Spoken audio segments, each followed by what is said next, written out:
Hello, friends, and greetings once again from Beijing. I think it's about time we came clean about one particular subject, and that is pollution. Now, of course, before we moved out here, we'd read all the stories, as you probably have, about how polluted Beijing was. So imagine our surprise when we arrived in May of 2016, and this was here to greet us.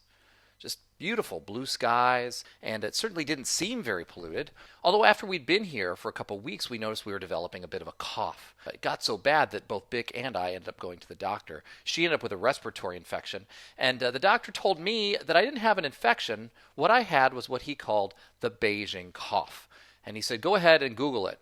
Anyway, he said the Beijing cough is something that everybody develops when they first come, and it's simply because of the pollution. Even though we couldn't see the pollution at the time, apparently it was having an effect on our lungs. And it took about a month for, I guess, our body to adjust. So we finally got used to it and didn't cough up as much. In the meantime, we really weren't seeing it either. There'd be a few days that were a little hazy here and there, but for the most part, throughout most of the summer and coming into the fall, it was really pretty beautiful weather. And we told our friends here, we said, we'd read all these terrible stories about how Beijing was terribly polluted, and we have yet to see it. And everybody told us, wait until winter. Well, about the middle of October, we started to get our first taste of how bad pollution in Beijing could be. The skies got a little more hazy, just on certain days here and there, and then clear up the next day. It would go back and forth. 2 days bad, maybe 3 days good, then maybe another day bad, and then maybe another week good. And November, suddenly everything went to pot.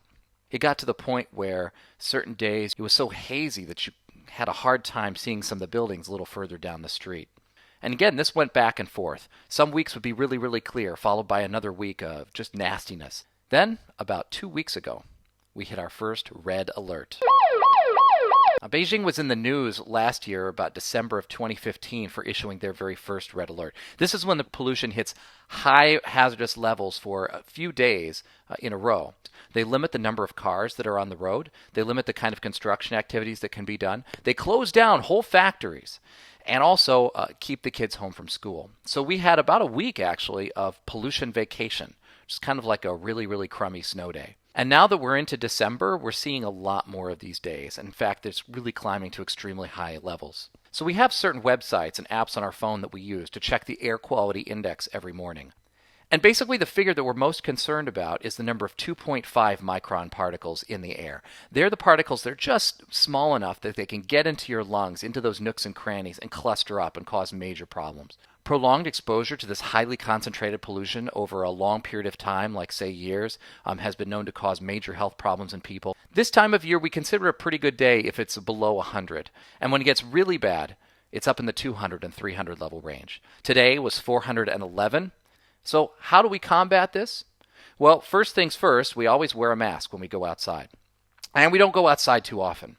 This is a special mask that we ordered from Taobao, which is like the Chinese eBay over here. And this one costs a little bit more, but it's plastic and it's reusable, and it has these filters that can be replaced.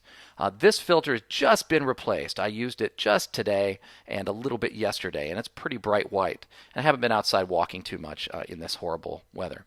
But it will end up looking like this after when it needs to be replaced. So we have lots of these filters that we've gone through in the last several months in our attempt to keep this out of our lungs when we're out and about. It can get down into the subways. It can get down up into certain department stores and things. We've been in malls that open up into the subway or up onto the ground floor below where you can still see some haze in the lower floors. So either go up to the higher floors or you can just go to a place where they're actually filtering the air for you. The good thing yet sad thing is that face masks are ubiquitous over here. So if you ever find yourself stuck in Beijing on a particularly polluted day, all you need to do is pop into the nearest convenience store and you'll be able to buy a fairly inexpensive mask to last you for a few days. It is a little surprising that despite all this that we know about how dangerous the pollution can be, the number of people we do see out and about day to day who are not taking those precautions and putting those masks on. The other thing that we do to combat this is an air purifier in our home. We have a little one here made by Xiaomi. It's a new model, and it sits in the corner of this room all day long. and is constantly running in order to keep our air purified. It's really neat because we can actually go to an app on our phones and check and see what the AQI is in our apartment as compared to the outside.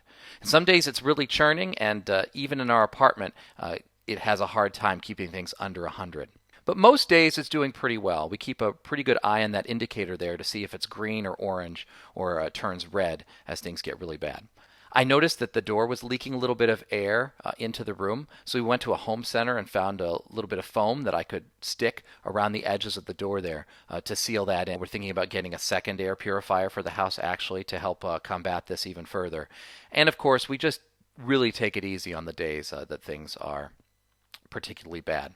You may have seen in the news that although they had been making steady progress over the last few years, this year seems to have taken a nosedive. The government, however, is taking major steps in order to correct this problem for the citizens. They have very aggressive environmental policies in place, some of the most aggressive in the world, in order to bring this problem to a close as soon as possible.